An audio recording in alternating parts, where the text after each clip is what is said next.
on digital radio, on the app, on your smart speaker, on Twitter, YouTube, Twitch.tv, and Facebook. The Sportscast. Expect the unexpected. The Jersey Boys Sports Talk presented by The Sportscast. The Jersey Boys Sports Talk with Victor Arocho and Byron Jones.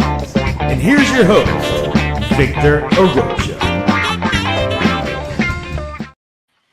Yo, finally, I am back for a full episode. Mr. Jones, live out of Norfolk, Virginia and Lancaster, Pennsylvania. Welcome to the Jersey Boys Sports Talk, hosted by Byron Jones and Victor Arocho, brought to you by The Sportscast. Today's June 5th, 2025. If you haven't yet, please subscribe to all our channels onto The Sportscast on YouTube, X, Spotify, iTunes, and we are streaming on your favorite podcast streaming channels. Please leave us a review and a rating. It'll help us out tremendously.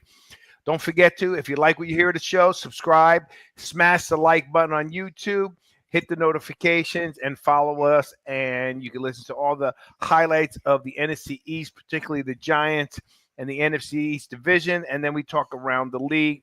We have several guest hosts and regular guest hosts. But today it's me and my co-host for 6 years, Mr. Byron Jones. Mr. Byron Jones, how you doing today? Besides baking my brains out, everything is wonderful. What do you mean baking like in heat or baking like cooking? Baking like in heat. It's a little hot out there to be messing around with flag football. How hot is it? It's not hot here in Virginia. It's like 91 degrees today. 91. Really? Yes. It's I don't know what it is here, but it's not 90s. That's for sure. It's not hot. I was out all day in a suit. No problem. You're off, but you're close to the water. That probably helps a lot. Yeah, we're pretty close to Virginia Beach. Yeah. All right, let me put this away. Eat my favorite pistachios. All right, we got a lot of stuff to talk about, catch up. I appreciate last week. I had to go. It was just one of those things. I was up there from one end to the other. All righty, so we got some interesting things happening this week. All right. Santiago said you had brought up something regarding the Giants' first-round draft history. You have that still or no? Yes, I do. Right here in my hand. All right, so let's get going. Tell me what you found. I found that we have a very interesting history. Since 1970, we have only drafted a player in the first round to make the Hall of Fame. That's it. Lawrence Taylor, in the last 40 years, is the only guy that we've drafted that has a Hall of Fame career. Also, in the early 70s, and you're a little young for this one, we have had a tremendous amount of busts. And I'm going to throw some names at you to see if you know any of these guys. Rocky Thompson. All right. You ever hear of him? I've heard of the name. First round pick. He was a running back, 18th pick from West Texas A&M. I remember going to a preseason game and him returning the kickoff the first time he touched the ball at Princeton. Yeah. And we just knew, it was like, hey, this guy's going to be something special. Look what he just did on the first kickoff. Rocky Thompson. My father loved saying his name. Rocky Thompson. Rocky Thompson. That guy was gone within 2 years. Done. Finished. He had hands of stone. They tried to make him a running back. He was a running back in college. They tried to put him at wide receiver. He couldn't catch a cold at wide receiver. So that was one of our first busts. With a name like Rocky, what do you expect his hands to be like? Hey, everybody. I mean, he had world-class speed. He was a sprinter, like world-class speed. And this dude, man, was just. Who was the guy from San Francisco? Nehemiah? Come on, that's a Jersey guy. Ronaldo Nehemiah. Don't forget. Jersey guy. I get it. I give him credit. Olympic speed, but that brother did not want to be hit. And when he did get hit, that's when he quit. When he got blown up coming across the middle of the field. Exactly. And pretty much that was the end of his career. But, the experiment with track runners finished right then and there. Yeah, Now, usually don't. now that's not to say that there's not people with world class speed, Olympic speed in the NFL, but they were football players that have Olympic speed. Like Herschel Walker was an Olympic runner, right? But he And was Willie a runner that became a football player. He was a football player Willie, that was also a world class runner. and Willie Gault too. Willie Gault was another one. Another guy Yeah. had world class speed, but was a football player first, right? And don't forget the greatest of them all, Bullet Bob Hayes. I don't remember him. What? What? He's in the Hall of Fame. Dallas Cowboys, man, number 22. That's probably why I don't remember him. He was man, great player, Hall of Fame. Go to your next picks. Then we have you ain't gonna remember none of these guys. Like Larry Jacobson, we drafted from Nebraska. He was a 24 pick in the first round. His guy, you never heard of. Didn't we pick Ryan Leaf too? Nah, That's the Chargers, right? Yeah. and the theme is going to be here. It's a lot of these guys that we picked. It was something wrong with all of them. Like this guy here, he was all right, average, whatever. He stepped on some glass, at a pool party, and he was never the same. After that, pretty much ended his career, Larry Jacobson. Then we have my favorite right here, and I'm not going to bash him too much. You're another youngster again. This is John Hicks from Ohio State. Was the third player picked in the draft that year. He came in second in the Heisman Trophy as an offensive tackle, John Hicks. And he was god awful, man. He was done with the Giants within 2-3 years, and most of it was that he had a neck injury, and he never was the same after he hurt his neck But yeah, he another one of our busts. Then Troy Archer. I'm sure you're gonna remember this guy. Do you remember Troy Archer, man? Come on, man, you're a young buck. Troy Archer was a defensive tackle that we picked up we drafted from Colorado. He was killed in a car wreck, like his second or third year with the young guy. And he was on his way up. He was pretty good defensive tackle. I think he made the Pro Bowl one year too. But yeah, it was a car accident in Jersey, like northern part of Jersey, young, like 24, 25 years old. How many rounds you gonna give me? Because don't make me depressed to start off the show. Nah, it's gonna get better. It's gonna get better. All right, I'm gonna skip down.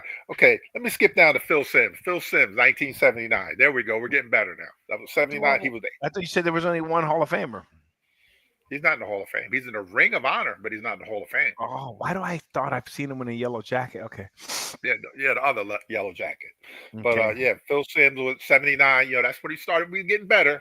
Then we picked up Mark Haynes. I'm sure you remember him, cornerback. Yep. We were getting better. Lawrence Taylor was drafted in 1981, second player picked. Then we have a New Jersey guy, Butch Woolfolk. Butch from New Jersey, Westfield. That's right. That's right. He had great speed too. I think he was in Jersey. He was like the 100 or 200 meter champion in high school at Westfield. But yeah, we drafted him. His career was like, he was okay. Another one of our defensive guys, Terry Kennard. We picked up. Oh my God! Okay. From Clemson, that was 83. Then we got Carl Banks, 84. Carl Banks was a player. I'm surprised he's not in the Hall of Fame. The only reason he's not because he had the other guy on the other side. He had him. You figure out Harry Carson. You had Banks. You got Harry Carson. Who was the fourth guy? They just talking Reed. Brian Kelly. No man, they were stacked.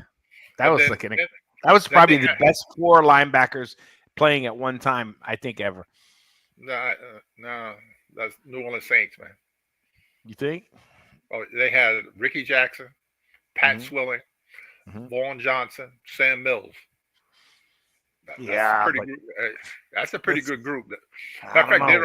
Harry Carson, Carl Banks, Lawrence Taylor, just those three alone outrank those other guys. Yeah, but those four from New Orleans were all voted to the Pro Bowl at the same time. They played in the Pro Bowl together, all four of them. So right, they won. But they didn't win a Super Bowl. No. Okay. Then we have another one. Then we have one of our building blocks for our offensive line, William Roberts. Remember him, offensive tackle from Ohio State. George Adams, his career sort of, he injured his knee and sort of was, he was Eric Dorsey, defensive tackle or defensive end that we had Notre Dame. Remember him? Mark Ingram, wide receiver. The dad of Mark Ingram the second. Mhm. Eric Moore, another guard. Now we loaded up with a lot of guards, but Eric Moore from Indiana, he was a pretty good player with us. Brian Williams, center from Minnesota. He was a good player. And Rodney Hampton, you got to remember Hampton, man. He put a whole bunch of strings, a string of 1,000-yard season. You know, Oh yeah, I liked Rodney Hampton. Then we turned around and drafted Gerard Bunch. He never. No, he was a bunch. He was a bunch of busted bunch. Yeah, Derek Brown. He was terrible tight end that we picked up from Notre Dame. He was hands of stone. Yeah, he was another one. You throw him the ball like the other guy we're going to talk about. Oh Ingram. my God. Hit him in the hands, ball bounce up, and the other guy. Yeah, he was terrible. Thomas Lewis, I'm sure you don't remember, wide receiver from Indiana. No.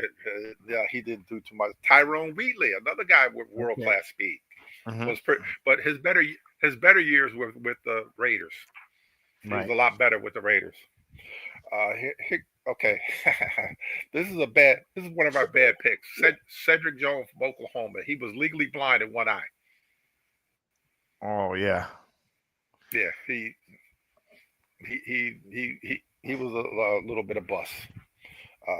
Ike Hilliard, wide receiver, Florida. Hilliard, yes. Sean Williams, defensive back. Okay. Luke Pettigrew, tackle. He All right. was a good pick for us. Give me something exciting so we can move on, because I'm already you're draining me here. You're draining other than LT.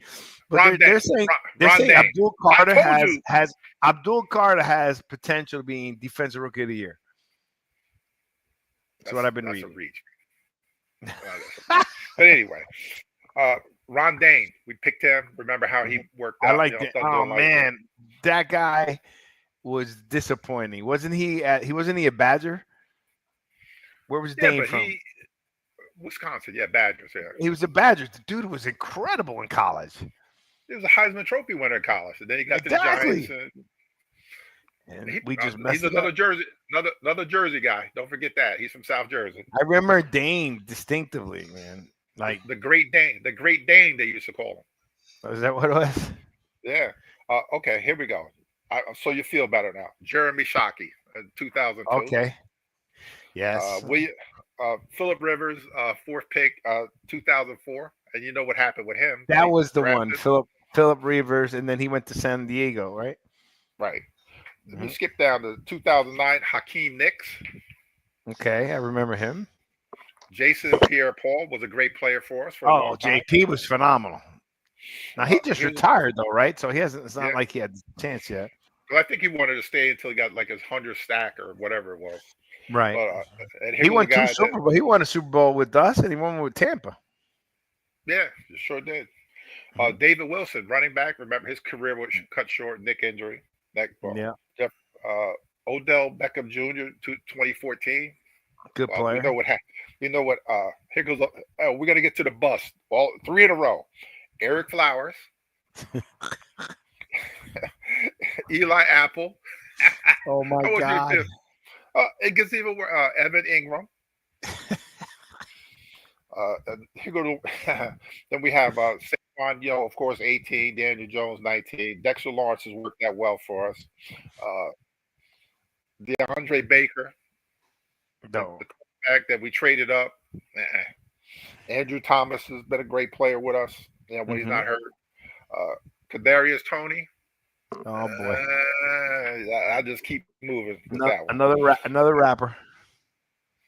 Then we got Thibodeau in 2022. Evan Neal he's bordering on being a bust.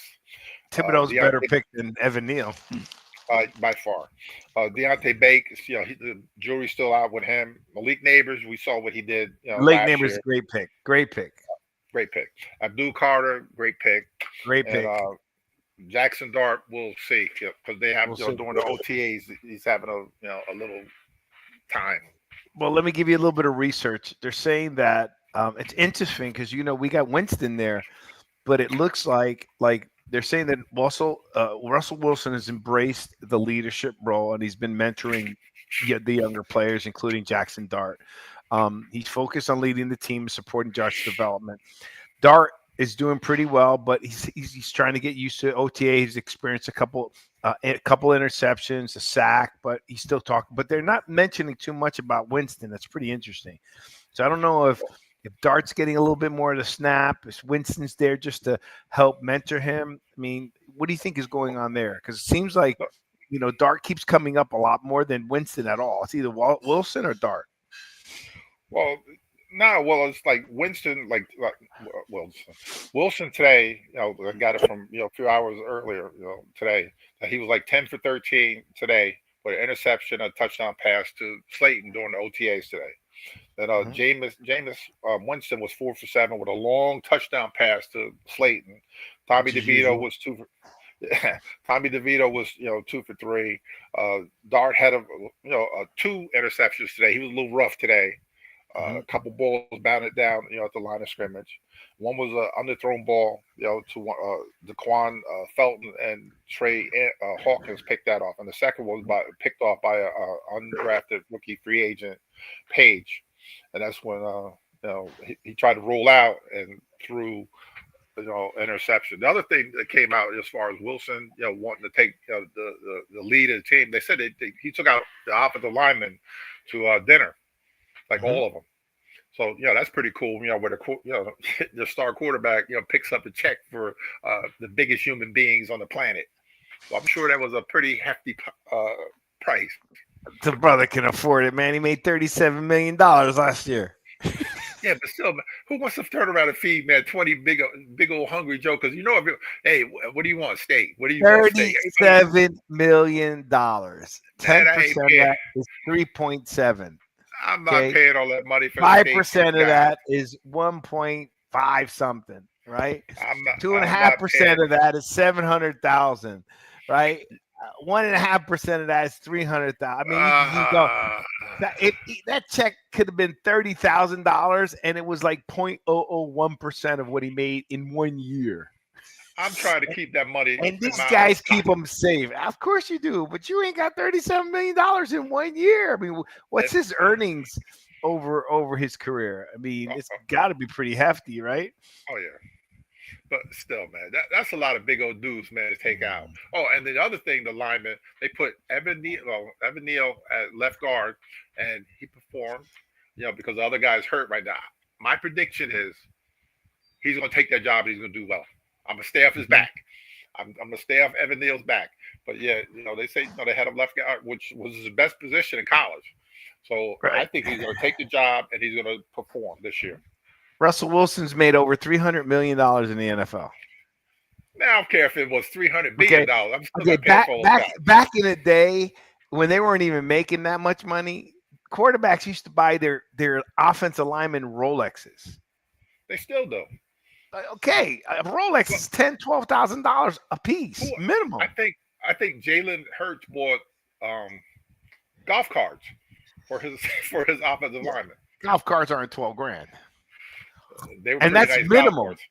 That's minimum. Well, even if they are, I mean, I can't imagine. Well, maybe they could be $10,000, but why do you buy golf carts? I mean, I'd rather have a watch. Well, you figure when you get to practice, you don't want to drive over, in a golf cart over to practice. Unless you're Lawrence Taylor, you ain't driving to the practice field on a golf cart. Why not? Well, because most coaches don't allow that crap. Well, they really don't have that far to drive over there at NovaCare Center where they practice at, because it's really not that big where they're driving all over the place. It's like right smack, down the street from the stadium, and there's big old fence, can't see inside the fence or whatever. But yeah, it's really not that big. Big enough. I'm glad Russell Wilson's taking that lead. By the way, did you see him at the Knicks game? He was wearing Giants stuff. I mean, he's embracing the New York life, right? So hopefully he brings something to him. I mean, he's got something to prove. Russell Wilson's a good quarterback. Let's just so we can do something with him, right? It's not like, unfortunately, he didn't do that well in Pittsburgh at the end of the career, at the end of his season, but he did pretty well when he took over for Fields, number one. And number two, you had Pickens, which was a problem. And then, the Pittsburgh's defense was not performing. I mean, they underperformed. Right, they used to win in the fourth quarter without a quarterback. Now they had a quarterback and they weren't performing. And Watt really didn't do anything last year. He was nicked up. He was a little hurt last year. Yeah, well, either case, but it's the time that you got to get paid to play, right? So it is what it is. But I'll tell you some other things they're talking about. There's a lot of tension in OTAs, right? Tensions flared up with multiple on-field altercations, notably a scuffle between tackle James Hudson and edge rusher Brian Burns. What do you know about Brian Burns? That's our best edge rusher, the one we got from Carolina Panthers and paid all that money. I think he had like 8, 9 sacks, last year. So Right. he's pretty good against the run. But So yeah, we got Burns, we got Thibodeau, and now we got Carter. No, okay. Some of the depth charts that I've seen, they got Abdul Carter starting over Thibodeau. Like some of the ones that I've seen, over and Thibodeau. oh yeah, even I though would think they want pick, them playing together. No, but how are you going? It's going to be the defensive coordinator's job to come up with some kind of packet to get all three of them on the field, at the same time. 'Cause supposedly, well, not supposedly, but Abdul Carter can be like an off-the-ball linebacker, and you can do a lot of things with him. He's lined up back there, and he could pick a spot. With the pressure they're going to get up the middle, as far as doing his thing, but they're going to find a way to get all three of them on the field at the same time. Because I don't see them just saying, you know what, let Thibodeau, you sit. We're going to start this guy. I want to see them put all three and use all three of them some kind of way. I think it would be advantageous to Thibodeau, right? Because they're going to be worried about these other guys, and now Thibodeau could at least start demonstrating what we thought he could be, right? Because he needs to perform. I mean, I'd like to see him turn it around. It's almost like the Yankees. Batting behind or in front of Judge. You're in a better shape than if you didn't have Judge there, right? And I think that if we can get these guys on the field together, we're going to be okay. And they said also Thibodeau had an altercation as well with one of the offensive linemen. Did you hear about that? I think he started. Jermaine. Who? Jermaine Illuminor. Yeah, that's the other tackle, the right tackle. Yeah, he started it there. Then it sort of ended with Hudson and Brian Burns and a whole big old to do with those guys. But and then it said that I'm sorry, it said Dable shortened the practice to keep everybody focused on discipline. What are your thoughts on that? Sometimes you like the defense and offense getting flared up a little bit. Yeah, you do. They really don't have pads on, whatever. They got a helmet on, and whatever. And you really don't want your star player, which Brian Burns is, to get hurt by doing something stupid, as far as getting, because you figure you got all these big bodies and mashed together. Somebody fall down, you can hurt a knee, you can hurt this, you can hurt that, and probably let them get inside, cool off, and go at it again tomorrow. That's what Dable did. Dable chilled it out. Because he wants them to be more disciplined, right? So, but I think there's a combination. Sometimes you need some of that fire, right? They got to have something because sometimes they played, didn't leak. We used to talk about they didn't seem motivated. No, because when you figure once, like last year with Dexter Lawrence, everything goes through him. Thibodeau punches teammate as fights break out at practice. Yeah. Ain't nothing wrong with that. A little scrum. They'd be all right. They'd be all right. As long as you don't get hurt hitting somebody in the head with your hand and the helmet, the usual dumb thing, because that's what happens. Hit somebody in the head, break your hand or whatever, or rip somebody's helmet off and punch, hit them in the head with their own helmet, crazy stuff. Right. All right, well, let me see what else I have. I did some research on defensive expectation. Giants have bolstered in addition to linebacker Abdul Carter, the third overall pick, who's look at it. This is what they said. He's leading early odds for defensive rookie of the year. And then it talks about safety Javon Holland signed a 3-year, $45 million. There you go. There's the $15 million. I told you it was starting to move up. He's going to be paired up with the rookie that we have, the one that got hurt, Newman. They're going to be a pretty good pair back there at safety. They're not going to be bad at all. But that helps, right? I mean, we're starting to beef up. Look, we talked for the last several years of going through this misery about we need help. We need help on both sides of the ball. Yes or no? We've been talking about it, both offensive, defensive line, this and that. But I think the one thing that we always agreed on is that, as much as we need our offensive line, and I truly believe it, and I know it's an offensive league, but look at the Super Bowl. This Super Bowl was won defensively, right?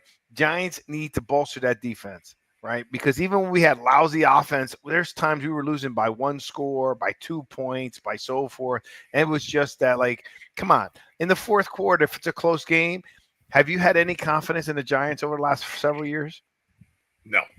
Exactly. And that comes down to defense. So if we're starting to gear up with the safeties, right? If we're starting to gear up with our edge rushers, right? We have decent linebackers play, that's a good sign, right? It's still going to be tough. The NFC East is tough right now. But I'm happy to hear some of these things taking place. Yeah, but look, like just think about it with the NFC East now. Every last one of those teams, Washington has shored up the offensive defensive line. Dallas Cowboys have shored up the offensive defensive line. We've done the same thing. Well, of course, what the Eagles are doing, and like you said for years, you got to play big boy football in the NFC East. And because you're going to get punched in the mouth every week. And right now, at the top of the total poll is the Philadelphia Eagles, offense and defensive line. Yeah, and everybody's trying just to get close. Yeah. That is true. You got Washington on their tails. I mean, the Washington, they got a young defensive line, and they're just going to get better. And I think Jaden Daniels is going to get better. I think their coach is doing a good job. You know what I mean? So, there's interesting. And then you got the NFC East is going to be interesting. It's going to be tough. It's going to be another tough division, right? With the players coming up, and hopefully the Giants can make their mark somewhere along the line. So we'll see what happens there. It also didn't help, I don't know. I don't know. The whole thing is just weird, the whole situation. And then Washington's having the new stadium built down there in D.C., so I think it should be a little interesting with that too. D.C.? Yeah. Where the old RFK Stadium is, that's where the new one is going. Oh, really? Yeah. All right. Yeah, let's see what goes happen. And then they're also talking about, and I'll leave this with you, Shane Bowen is implementing some innovative methods, probably some of the stuff you were talking about for team performance, including the turnover chess, which is inspired by his son's T-ball team. He wants to motivate the players to focus on takeaways, which we have 15 total the whole year. Like 5 interceptions, 15. That's less than one a game. Yeah, that's bad. That's really bad. That's really less bad. than one a game, right? And you don't really give your offense a chance, even if your offense doesn't do anything. But at least you keep their offense off the field, right? So takeaways are key by not having their offense on the other team's offense off the field. All righty. Anything happening new with the Eagles, right? It's been pretty quiet. They seem to be pretty set. Everyone's confident. You see the Saquon's leap over the guy is on the cover of Madden? Who? Remember, I don't say his name no more, man. Number 26 is on the cover of Madden. If I was him, I wouldn't want to be in the cover because usually, and I'm not him. That's a jinx. That's the Madden jinx. I'm not wishing nothing bad on anybody, but most people that get on that and But somebody was talking about something with saying that they were concerned about Barkley almost, wanting to call it in. Did you hear anything about that? No, they said they brought that up today. They were talking about, as far as that he might just wake up one day, not now. And he did stress that, not right now, but just maybe, when it's time for him, like a Barry Sanders kind of thing. Oh, you know what? I'd had enough. I'm done. It's here. It's saying, look, that Eagle fans don't take him for granted. Barkley spoke about a long-term outlook during his appearance on Chris Long Green's Light podcast. Delivered a surprising answer that might make some Philadelphia faithful squirm. That's a great. Barkley said after he was asked if he would retire at the top of his game or until the wheels came off. I'll probably be one of those guys that it would be out of nowhere. I'll probably just wake up one day, and whether it's next year or 2 years or 4 years, just like, it's over. I don't think I'll ever lose that. I don't think I will ever lose that passion. The competitive nature is always going to be there. Probably my favorite player of all times is Barry Sanders. So probably similar to that. But remember that's not a poor, would you agree? That's a poor analogy like Barry Sanders. Barry Sanders opted to retire because the way Detroit Lions was managing that football team. Yep. He was not happy with the way they were managing the football team, and he was like, "Okay, really? Screw you! I'm out of here." Right? He's still a beloved Detroit Lion fan. He's still beloved by Detroit. He still goes there. He shows up, but that was sad to see him retire. Like, and to retire in the manner that I just think Detroit was just run so poorly that he got tired of it. Yeah, but Right? they had So two guys. But they had two great players. Just say, you know what? I can't Megatron, do this anymore. Yeah, him too. Megatron, Both of them. I'm yeah, talking about like with him, top five, probably receiver of all time. To say, dude you was know what? massive, bro. You saw his Yeah, wingspan, his hands. I mean, he's yeah, just huge. yeah, like 240-pound receiver, big. Yeah, he was huge. He was from Georgia Tech, dude. That dude was a baller. And then he turned around one day and said, "I can't do this anymore. I'm tired of losing. I'm done." And he just walked away too. Yeah, I mean, that's why it's so impressive how well Detroit. That's why you root for Detroit, because it's been. We think we've been in misery for a while, right? We're in misery because we only, the only reason you could really be miserable was when you know the other side, right? If you never knew the other side, sometimes you don't know what misery is because you take what you got, right? Yeah. You know what I mean? I was happy as a kid when I was a little kid. I got my Christmas gifts from my parents. I was super happy. I have my kids, and they had so many gifts that I was embarrassed, right? So it's all relative. But I'm just saying that I think Barkley kind of like I don't know. I can't speak for him. I just think he misspoke by making the same comparison with Barry Sanders. But the guy who just walked away was Ricky Williams. Right, he just walked away, right? But and there was he a couple. He had other issues why he. But what I'm saying to you, there's other guys that just retired. Just say, I'm done, right? I don't want any more. I don't need to go through this. I don't have to. I don't worry about concussions, and that's good. But I think that surprised everybody by him saying that, and it's a point where I don't blame him. As a running back, you get hit all the time. And he's in his seventh year too. Who's coming up with him? Yeah, but he's got he got a 3-year deal at 20-something million. Yeah, you got to stay. Can't imagine. Now he better stay until he gets most of his guaranteed money. Yeah, and then the center speaking of Detroit for a second, their center just retired like at 29. Frank Ragnow. Yeah, he Really? just retired. But he's having injury problems, whatever. He left $59 million. I think it was like $59 million or whatever it was on the table. Bless you. Thank you.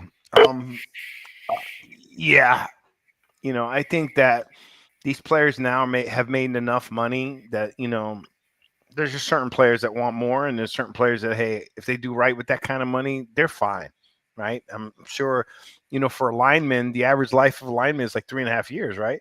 Well, that's for all of them. That's for all of them. So imagine if he played 300% more. So, but again, hopefully Barkley doesn't retire anytime soon. I like watching him play. He's on the cover, but I think the jinx on the cover the jinx on the cover. It didn't affect Lamar Jackson, right? When he was on the cover. He was the only one, but Michael Vick, everybody. The running back, the running back. It's the Madden jinx. Yeah, it was a whole bunch of them, man. It's like, yeah. Don't put me on. A lot of guys were like, don't put me on it. Athletes, we're superstitious, right? Yeah. If we're winning, we're going to wear the same dirty shirt every single time. Same dirty pants, same socks, dirty everything. We're not going to let it. I'm growing this beard for a reason.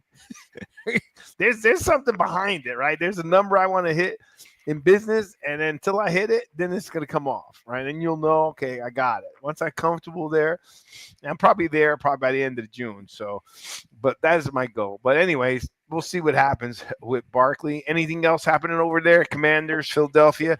I saw well, I'll let you answer that first before I go on to the next one. No, nothing really. Pretty quiet. Quiet. I will tell you that Schottenheimer was, the Dallas Cowboys coach was pretty impressive in his first kind of talk. He wasn't cocky. He was mellow. He was like, we're going to take it season by season. and they were talking about, well, he was bred for this. You know what I mean? He lived football all his life. He may be a rookie head coach, but he's not a rookie behind the scenes, right? He's seen how to handle it. He knows how to talk to the media. And the one thing that he said that I thought was interesting is like, look, we're going to keep our business inside of the company business, right? We're not going to let you guys take any of these sound bites. So he goes, we're going to see what happens. We're going to take it year by year, and we're going to get ready for the season. With them having two good receivers there and Dak, you never know what could happen, right? Because Dak does put up numbers, but it goes back to, one and done in the playoffs is what it is. And I don't think they want that, right? I can't imagine Jerry Jones wants to continue. If it continues that same path, I don't think he's going to do anything with Schottenheimer, but he's going to have to make a change somewhere because it just doesn't work. Yeah, but they really don't have a running game. They really didn't address the running back situation. No. They're still, they have three Tylers on the offensive line. All their names are Tyler, and they're putting the work, as far as that's concerned. But they do have, good tight end Ferguson. They still, the two good receivers. So they're going to make some noise, but they still need to address, the running back situation and the defense. Yeah. Hey, before we end the show, Michael Parsons don't forget, I want to do a shout out and prayer to the families, to two of our friends that recently passed away. So just remind me before the show ends. All right. I wanted to get that, make sure we prayers to the family and so forth. All right. So the big talk. I'm surprised we don't have our buddy on. Hold on. We went to that. All righty. Here it is. Aaron Rodgers to sign with this.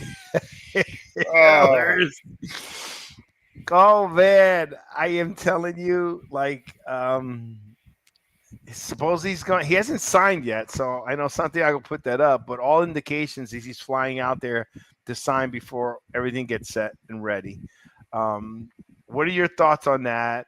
Number one, I'm still of the belief.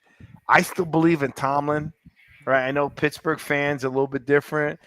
I just can't imagine Rodgers going there with the same kind of ego or bravado that he had going into the Jets, right? Because he's not going to make coaching decisions there. He's not going to – there's no – unless Tomlin is something broken Tomlin that he's like, hey, here's my last dish effort. If not, I'm out of here, right? But Tomlin's too great of a coach and of a person. Somewhere along the line, they had to have that talk. No different than I said that when Russell Wilson went there, Tom is a stand-up guy. You're my guy. When you're ready, you're starting. That happened. What do you think is happening here now with Pittsburgh? Do you think it's the humility that Aaron is about to go? Because he still played the game of waiting and waiting unless they had some agreement behind the scenes, I'm surprised that, the Pittsburgh organization waited so long, for this, to come about, if it's even going to come about. He ain't signed a dotted line. And I would think that they would go, in a different direction. All right, we got Mason Rudolph. He knows the system. He's been here before, and just go with him. And then when you sit there, when you think about or get, Kirk Cousins, but then again, he has a big, giant, huge contract. He has a no trade, thing in his, contract. So you wouldn't know if he wanted to go, to Dallas. To Pittsburgh. And for Aaron Rodgers to wait so long, I don't know what goes on in his life. I could care less whatever goes on. But, I'm just shocked that Tomlin would just wait so long for one guy. And, we saw what happened with the Jets. He got all his guys, and it did, he got the head coach fired, the GM fired, the other wide receivers banished to other places. And, what is he going to do, in Pittsburgh? Is he going to do the same thing there? Nah. I can't imagine. If that happens, I would be so disappointed in Tomlin because you know how big of a fan. I'm not even a Pittsburgh fan, and you know how much I talk about Tomlin. Everybody does, except for people that are boots on the ground in Pittsburgh, right? It's no different than anywhere else, right? The people there, they have a love-hate with him, but they it's a championship city. They want to win championships, right? It's not they don't accept anything else. Here's my take on it, right? This is the only thing I could think of. I agree with you on how they're waiting. I just truly feel that Aaron Rodgers and Mike Tomlin had a talk months ago and knew this was going to happen. And Tomlin said, I'm going to give you your time to feel it out your way. But here's the deal. I'm gearing myself up. He's not going to say nothing. Tomlin's a very close to the chest kind of guy. Right. Right. So the only thing, and look, I'm speculating because obviously I don't know. I don't have a direct line. But just based on how Tomlin runs his piece, look, I called it last year with Russell Wilson to the point that I think Tomlin should have gave it a shot with Justin Fields when things weren't going well. You know what I mean? He stuck to him a little longer than I would have expected. That's all. But I was correct when I said that it's Wilson's job to lose. He's going to take it. I'm just surprised he never gave Justin Fields. Something was wrong there that he didn't even get Justin Fields in when things weren't going right for Wilson.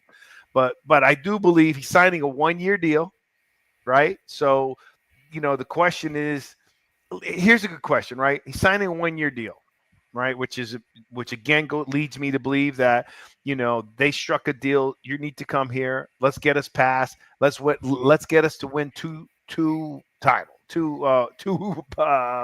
games, right? Okay. But what are they going to do afterwards? You think about Tomlin's situation, right? Tomlin's situation, right? Hold on. Can you hear that in the background? Yeah. You can't hear that dog in the background? Yeah. Okay. So the deal is, sorry about that, folks. My question to you is that Tomlin's biggest problem has been what? He hasn't had losing seasons. So therefore, he's never had a chance to have a high draft pick. Right. Right. And when he did have one, they blew it on Kenny Pickett. Right. So getting Aaron Rodgers for 1 year, what's that going to do? I mean, I don't think they're still a Super Bowl ready team because their defense kind of faltered. Right. Do I think Aaron Rodgers if Aaron Rodgers plays the way Aaron Rodgers can take him past one game in the playoffs? Sure. Right. But, you're competing in a tough division, right? You got Pittsburgh, Baltimore, Cincinnati, and Kansas City. Is that it? Is that correct? No, not Kansas City, no. No, who's in that division? You got Baltimore, Cincinnati, Cleveland. And Cleveland. That's right, Cleveland, right? So, you ain't got to worry about Cleveland. Baltimore is going to be Baltimore. Cincinnati is up and down in the beginning of the season. What helps Pittsburgh, in my belief, is how slow Cincinnati starts off. Right? Cincinnati always starts off losing. Always. Right? And then they start making a tremendous comeback. Okay? So that helps out Pittsburgh because Pittsburgh beats them early. Right? And then Pittsburgh, for some reason, has the Baltimore Ravens number. So that kind of helps them out. But again, how is Aaron Rodgers going to help? I just don't understand what's he going to do. What is the thought process there to sign a guy like Aaron for 1 year? He's not going to take, unless you got some other plans, you really think you go to a Super Bowl with him. A little late. Truth be told, how many Super Bowls he's won? He's won one. One. That's it. 15, and it was 15 years ago. And he's won several MVPs, but he hasn't won any more Super Bowls. No. So what makes them think that he's going to take them to where they want to be in 1 year? It's not happening. That's my point. I mean, I guess, I can't wait till Joey comes back. Shout out to Joey Toscana on the Donut Bag. And he's on the Sportscast Network. Listen to his show, The Donut Bag. But again, if Aaron Rodgers helps him have a winning season, how does that help him the next year in looking for a quarterback? Because next year's quarterback bunch, I heard, is going to be pretty good. Yep.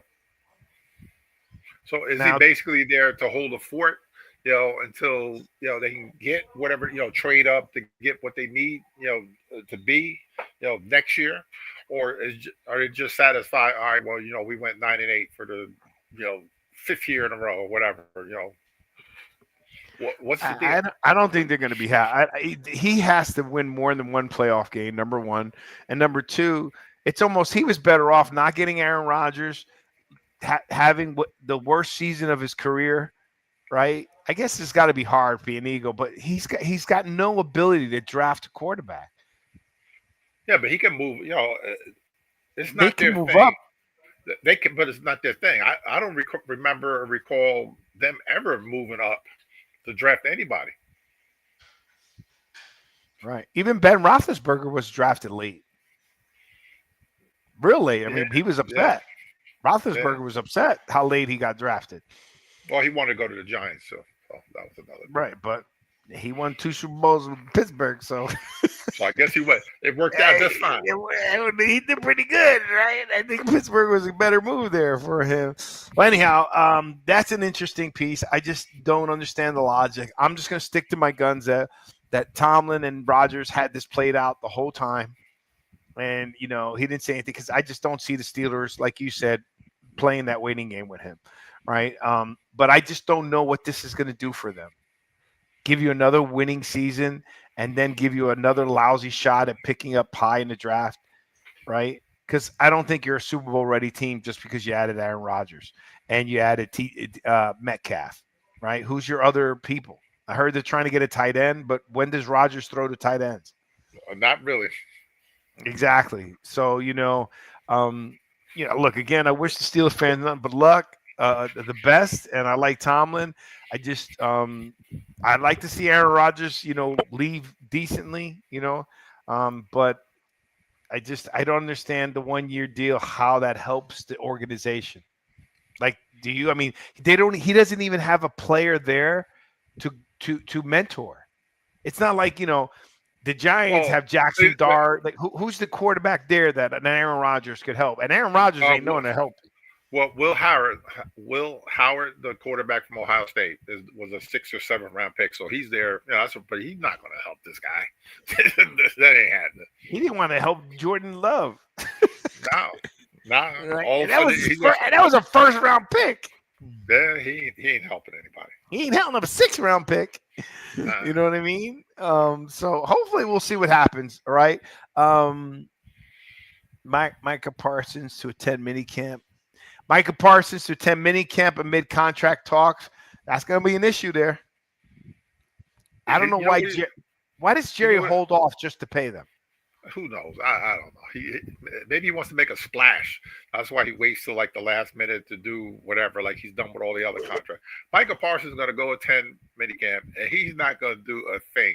He's going to stay on the sideline. He's going to listen to what's going on with the defensive call. But as far as participating, he is absolute. I'd be shocked if he does anything out there. But would you? No. Yeah, here's the key words. Attend and participate are 2 different things. I will attend, but I'm not going to do anything.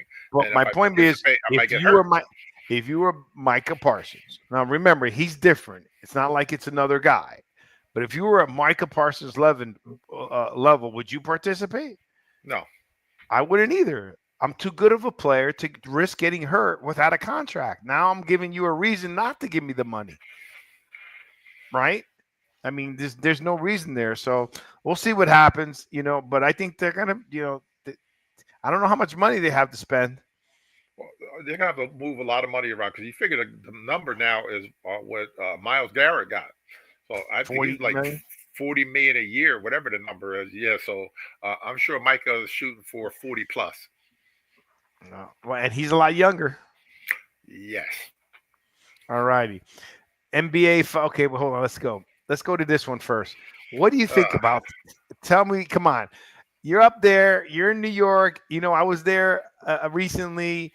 I was getting hammered by Knicks fans. They were giving me crap because I became a Heat fan, right? I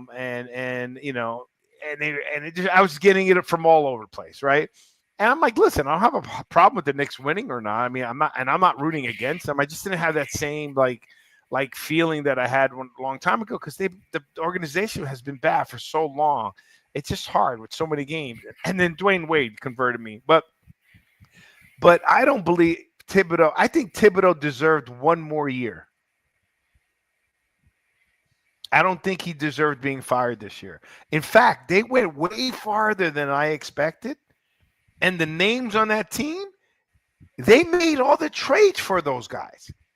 Now they're complaining because they were playing a lot. Because I think he got fired by the players because the players were well. This is what I understand is the players were having conversations with him. Hey, we're playing a lot of minutes. You got to go to the bench. You have to remember they got beat because Rick Carlisle's a great coach and they were just running them to death. Those guys were playing college basketball against the Knicks. They were picking them up full court the entire game. They played 11 guys out of 15. Knicks were playing 6 to 7, 8, maybe 8 players.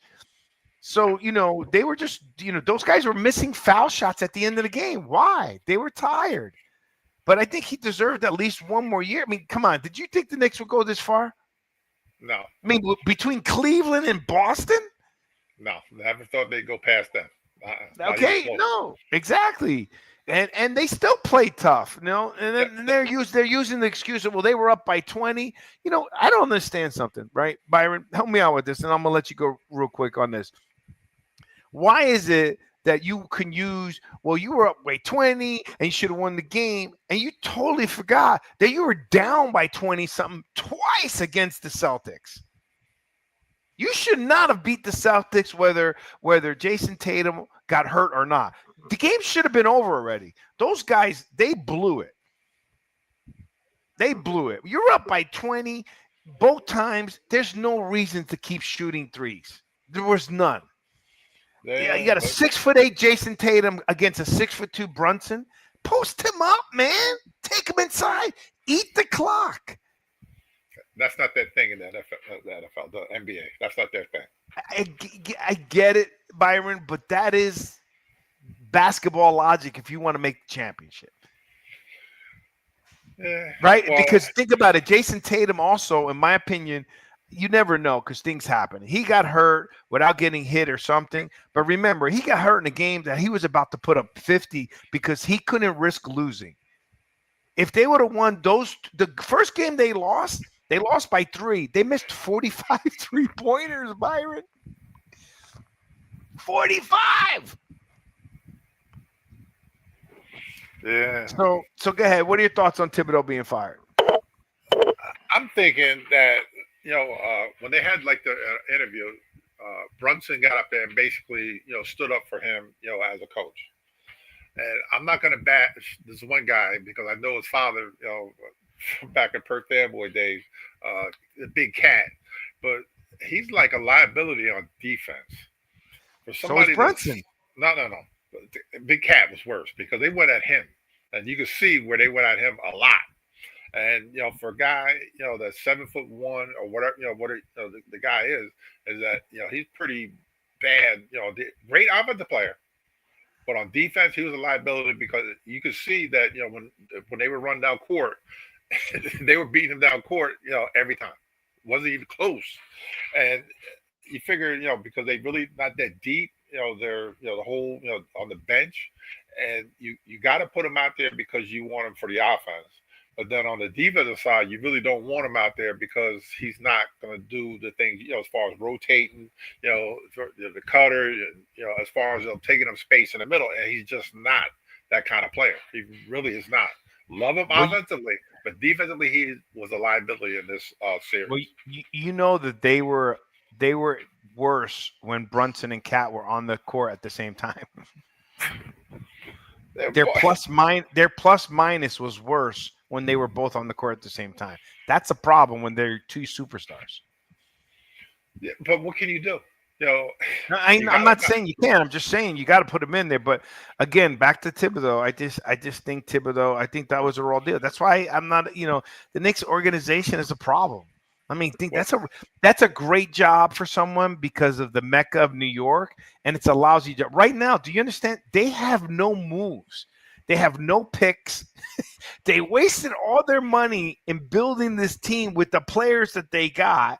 And the same players are now complaining to the coach that you're playing us too much. You need to go more to the bench. Well, we just gave up draft picks and all this money for you.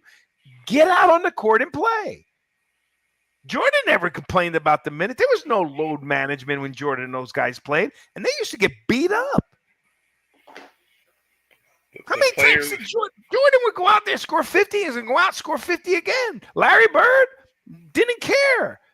If I'm hot, you're keeping me in. And It's Larry a Bird played with bad backs. different breed now. They're not. No, I get it, but I mean, just think about it. The Knicks are in a that's a difficult job, right? And then they're bringing up Mike Malone. Mike Malone's similar to Thibodeau. He doesn't go deep in his bench, right? They're bringing up Van Gundy. Van Gundy quit him went on them on 2001. I like Van Gundy to coach, for somebody to pick him up to coach. Don't get me wrong, right? I think Mark Jackson deserves another shot at coaching. Yeah, but why are you gonna go okay? Why don't you? I wouldn't go to Van Gundy because he was already there. Yeah, but why don't they go all these recycled coaches? That's all they seem to get is recycled coaches that are gonna basically preach the same thing.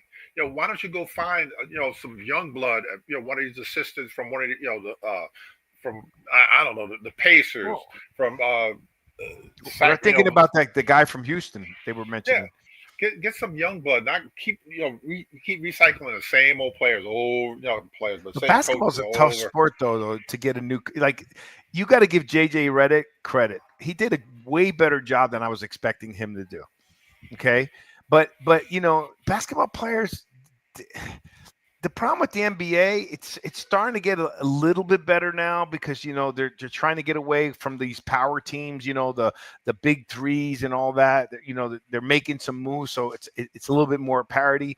But the problem is Byron, is to gain the respect to these guys that are guaranteed millions of dollars. It's got to be a tough job, right? Especially if you don't have any credentials. Like maybe Dan Hurley would be a good fit if that's because, he loves his New York Knicks. I think he's got the respect of the players because he's got a lot of pros. He's won 2 national championships and he knows basketball and he comes from a thing. But, I think it's you're right. I don't know about recycling coaches, but you got to have a coach that can command their respect. Right. Yeah, but how are you going to sit there? Hard. How are you going to sit there, not you, but how are you going to sit there and tell a guy that's making, I don't know, $80 million a year and the coach is making 10? How is a $10 million a year coach going to tell this what to do? This guy, you tell him what to do. He gets upset. Then he goes to management. Next, you get fired. Exactly. And it happens all the time. But the Knicks haven't made this run in 20-something years, Byron. Okay, he had 2 50-game winning seasons, right? They haven't made it. Give him one more year because they went way farther than anyone expected. Let that team start gelling. Those guys now are household names. OG, Hart. I didn't know those guys before. Yeah, but who's the owner? Bridges, but those guys didn't show up. Brunson put it up every game. Every game. Hey, Cat also maybe defensively he was a liability, but he put up his points. Yeah. The other guys didn't do their jobs. Well, let's start with this. Who's the owner of the Knicks right now? Is it Dolan still? Dolan, right? Yeah. Yeah, there you go. That answers everything. That knocks out Jeff Van Gundy because Jeff Van Gundy is, first of all, Thibodeau's best friend. I don't think he's going to take that position. Mike Malone coaches similar to Thibodeau. I don't think he's going to take that position. I think and then you don't have moves that you can make any changes. You got to take the same players and try to win with the same players that are deficient defensively, right? And then you got to count on Brunson all the time. And I think that's, I'm impressed with Brunson. You know what I mean? Coming from another team, that was a good trade, right? And I'm also impressed with Villanova. I got to give a shout out to Villanova because, when they had DiVincenzo, they pretty much had an entire Villanova team on the Knicks. Yeah. And I didn't realize they won 2 national championships in a 4-year period. Yep. They were good. Right. The last time I remember them winning was that Massimino, right? The guy with the sweater. Raleigh, long time. Long time. That's the only. That's why I remember them winning 1. I didn't realize they won 2 during that time. So, but anyhow, do you think it was justifiable for him being? I guess that's the question. Final question on that. Nope, shouldn't have been fired. Give him 1 more year. I'm okay. We're on the same page. Give him 1 more year. Hey, so what do you think about the Pacers Thunders? I think it's going to be a low-watched game, personally. Yeah, because you figure, okay, Indiana has a great history, basketball there, so no doubt, that's a good thing. Then you have the Thunder, was Oklahoma City, wherever they are. It would be great for Okay, so them. It would be great for them, to win a championship, as well. So either one of them, it would be, good for the sport of basketball. But as far as like we just said, people watching it, I don't think a lot of people are gonna watch this. they're not too big. Like Indiana's a basketball state, but it's limited to that, right? It's not like if New York is in there, Boston, L.A., Miami. So I mean, I'm gonna watch a little bit of it because I want to just see what happens. People are not giving Indiana a shot. I think they're going to be. Yeah, I'd be surprised. I wouldn't be surprised if Indiana can take it. Why? Because they're playing with a bunch of young kids. They've already shown they can win in games that they were getting beaten bad by. They've won big. Halliburton is a big game player. Yep. Okay. That guy Dart is a shutdown player. Like they call him a linebacker playing basketball. And they full court press you the whole game. And I like Rick Carlisle. Right? I like their style of play. They're playing a lot of players. And did you see how much they move the ball, Byron? A lot. That ball is moved 4 or 5 times. That's the basketball I like. You know what I mean? Not run down to the other side and just launch a 40-footer. Exactly, right? I don't like so. The problem is Shea Gilgeous. That kid, he's incredible. I mean, he's deserving of MVP. He's incredible, and that team is stacked. That Chet Holmgren, Grant, he's good too. 7'1". He's a baller. He's bigger than is he? Yeah, he's big. He's good. I mean, that team is stacked. It's a good team. And can you imagine that team had Harden, Durant, and Westbrook? Yeah. It's still dominating. And they didn't go as far as this team with this one Shea Gilgeous, and the rest of their team is good. Don't get me wrong, but man, Chet Holmes. I mean, think about it. I'm pretty sure if you say Russell Wilson, Durant, and James Harden, everybody pretty much in the world knows who they are, right? Shea Gilgeous, you probably know who in the world, but not everyone's really knowing Chet Holmgren and knowing some of the other players on their team, right? And the crazy thing with them, the Thunder, they had something on TV the other day where they were talking about how they're set up to succeed for years. They got like a bunch of number one pick. I mean, like a bunch of. Oh yeah, I heard they're stacked. For at least the next 5-6 years, easily. Right, and the Knicks have 0. None. I don't think they have any picks in the first round for the next 3 or 4 years. They gave all that capital away to get Bridges, to get all those guys who didn't deliver in the playoffs. So, all right, well, we'll see. I think hopefully it's a good game. I mean, it's just too late for me to be watching all these games, and neither one of them are my team, and I'm not that excited about it. I'm excited, hopefully next year we could do something. The Thunder's up by 10, just so you know. Oh my God. That's early. Yeah. First quarter. Also, it started already, so I get to watch a little bit. All right. So we got that. We got predictions. Let's go. I don't think I have much more I want to go over. Anything on your side? Oh, Kevin Durant. The Suns are seeking to trade Durant.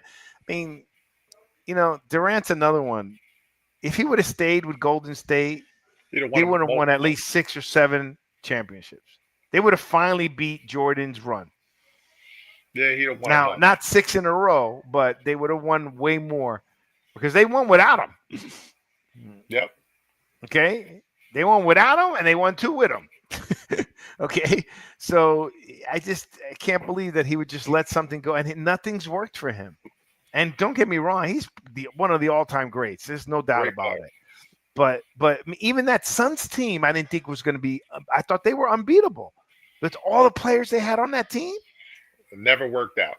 This doesn't work out, So I'd love to see Durant in the Heat, but that's only short-lived. And we'll go from there. He's going back home to Oklahoma City. Watch.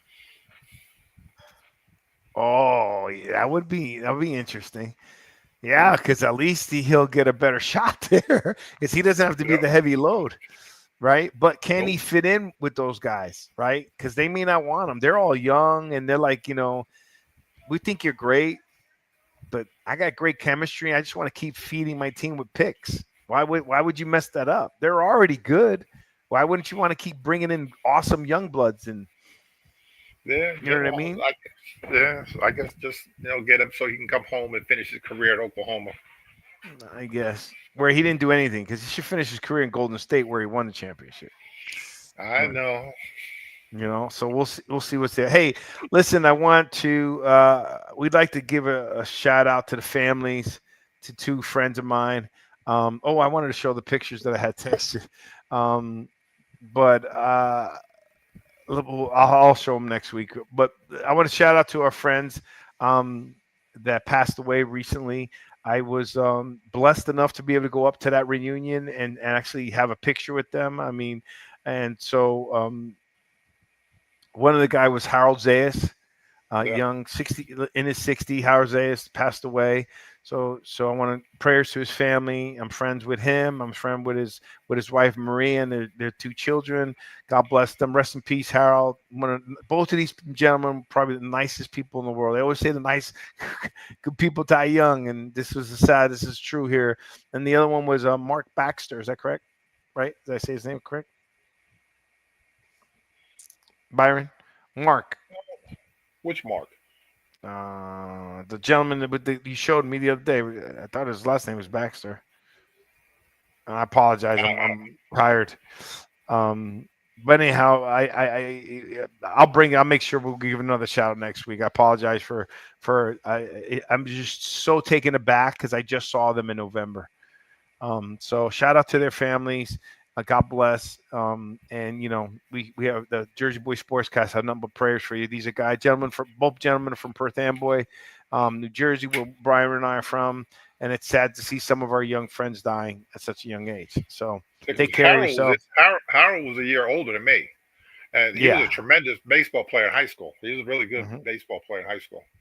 Yeah, and he was just always a nice guy. Even when I saw him at the reunion, he knew he was sick and so forth. But he acted like nothing. You know what I mean? He didn't really. Yes. Mark Walker, that's who it is. Walker. Mark Walker. Shoot, why do I get Baxter from? Big time Giants fan. Big time. Would come all the way from. Where did I get Baxter from? I don't know. He would always come from Hawaii to go to home games in New York. Mm-hmm. He did that like the last at least 3 or 4 years because he was a retired Navy guy. He's a veteran from the Navy. Yeah, so Mark Walker, right? Correct. So shout out to their families. May you rest in peace and just know that you were loved here and you were, your kindness. If this world had just a tenth of the kindness these two gentlemen have, we'd be in a better world. Yeah. So, all right, Mr. Byron Jones. All right, don't forget next week live. Every Thursday, 8 p.m., Jersey Boy Sports Talk. Please smash the like button. You like it so you can hear us. We're going to be talking about some NFL. We have some other guests coming on our show. Probably going to be getting hopefully Joey will come on, talk about Aaron, see what he thinks there. And we'll go from there. Did your sister, she still kept her Detroit Lions shirt? Yeah, she's done. I'm done with my sister. She's done. Well, shout out to the Jones family as always. Byron's always a pleasure. Thanks for keeping the fort true, the true Iron Man that you are. God bless you and your wife and your family. And until next week, we will talk again, my buddy. Peace.